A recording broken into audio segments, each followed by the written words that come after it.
Hi అండి.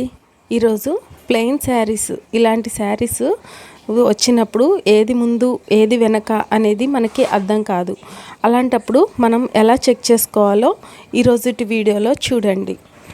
ఎక్కడ skip చేయకుండా చూడండి ఫ్రెండ్స్. సిల్క్ శారీస్ చాలా అంటే ఎటు ముందు ఎటు వెనక అనేది మనకు అస్సలు అర్థం కాదు. చాలా ప్రాబ్లంగా ఉంటుంది. ఇక్కడ ఆర్ అనే మార్క్ ఇచ్చారు చూసారా. ఆర్ అనే మార్కు రైట్ మార్క్లో ఉంటే అంటే రివర్స్లో కనిపించిందంటే అది రాంగ్ సైడ్, ఈ స్ట్రైట్గా కనిపిస్తే అది రైట్ సైడ్ అనమాట. ఇప్పుడు ఈ స్ట్రైట్ సైడ్ ఉన్నది ఇది రైట్ సైడ్ అనమాట. మనకి కావాలని చూడండి, తోపే సైడు ప్లస్ కింద అంచు సేమ్ ఉంటుంది. అప్పుడు మనకి ఏది ముందు ఏది వెనక అనేది అర్థం కాదు. ఇంకా కొన్ని చీరలు అయితే మొత్తం టాప్ టు బాటమ్ సేమ్ ఉంటుంది. ఆ చీరలు కూడా ఏది ముందు ఏది వెనక అనేది మనకు అర్థం కాదు. అలాంటప్పుడు మీరు చూసుకోవాల్సింది ఏంటిది, ఇక్కడ ఆర్ అనే లెటర్ వస్తుంది పళ్ళుకెళ్ళి. ఆర్ అనే లెటరు రివర్స్ ఉందా లేదా స్ట్రైట్గా ఉందా చూసుకొని స్ట్రైట్గా ఉన్నకెళ్ళి కట్ చేసుకోండి. ఇక్కడ కటింగ్ కూడా స్ట్రైట్గా రావాలంటే ఎలా చేయాలో చూడండి.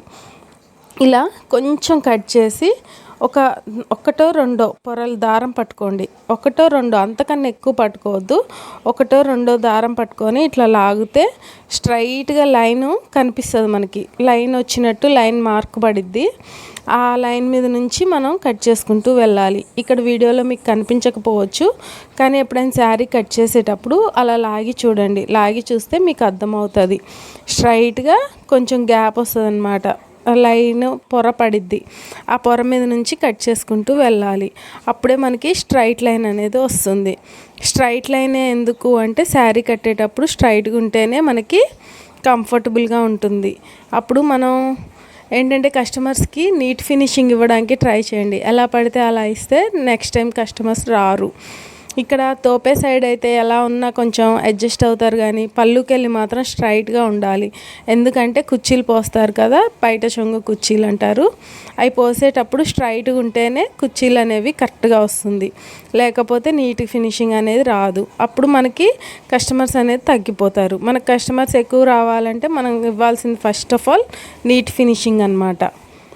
ఇక్కడ చూస్తున్నారా, అలా పొర తీసుకుంటూ వెళ్తే స్ట్రైట్ లైన్ వస్తుంది. అప్పుడు కట్ చేసేసుకోండి. ఇది స్ట్రైట్ అనమాట. బ్లౌజ్ పీస్ గ్రీన్ కలర్ ఉంది కదా, ఆ గ్రీన్ కలర్ వరకు కట్ చేయడం కాదు. ఇక్కడ చూసారా గ్రీన్ కలర్ కొంచెం చివర హెచ్చు తక్కువలు కూడా వచ్చింది. స్ట్రైట్గా తీసాం మనం, అందుకనే హెచ్చు తక్కువ అనేది వచ్చింది. ఇప్పుడు యాజ్ ఇట్ ఈస్ పళ్ళుకెళ్ళి కూడా అలానే ఒక దారం పట్టి లాగి తీద్దాం. ఇక్కడ మీరు ఫాల్ కుట్టేటప్పుడు అంచులు కుట్టేటప్పుడు ఒకసారి ఆర్ అనే మార్కుని చూసుకొని కుట్టుకోండి. ఇక్కడ చూడండి వైట్ లైన్ ఇచ్చారు. ఆ లైన్ మీద నుంచే మనం కట్ చేసుకుంటూ వెళ్ళకూడదు. అది స్ట్రైట్ లైన్ కాదు. అది చూడ్డానికే స్ట్రైట్గా కనిపిస్తుంది, కానీ అది స్ట్రైట్ లైన్ కాదు.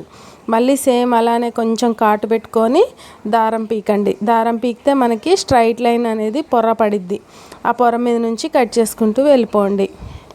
అంతేకాని వాళ్ళు ఇచ్చిన బ్లౌజ్ పీస్ వరకే, వాళ్ళు ఇచ్చిన లైన్ల వరకే కట్ చేయొద్దు. అలా కట్ చేస్తే స్ట్రైట్ లైన్ అనేది రాదు. ఇలా కట్ చేసుకోవడం వల్ల మనకి స్ట్రైట్ లైన్ వస్తుంది. స్ట్రైట్గా నీట్ ఫినిషింగ్ కూడా వస్తుంది. చూసారు కదా, ఇలా నీట్ ఫినిషింగ్ ఇవ్వడానికి ట్రై చేయండి ఫ్రెండ్స్. అప్పుడు మనకు కస్టమర్స్ అని పెరుగుతారు. సో ఇదండి ఈరోజుటి నా వీడియో. మీకు కనుక వీడియో కనుక నచ్చినట్టయితే ఒక లైక్ ఇవ్వండి. మీకు మరిన్ని వీడియోస్ ఎన్ని డౌట్లు ఉన్నా క్లియర్ చేయడానికి ట్రై చేస్తాను. ఏదన్నా డౌట్ ఉంటే కామెంట్ చేయండి ఫ్రెండ్స్. చూస్తున్నారు కదా, ఇది అంచులు ఎలా కట్ చేయాలనేది, మెయిన్ క్లాత్ ఏంటి, రివర్స్ ఏంటి అనేది తెలుసుకున్నారా? తెలుసుకొని ఉంటే కనుక మీకు కనుక ఉపయోగపడి ఉంటే మాత్రం ఖచ్చితంగా ఒక కామెంట్ చేయండి.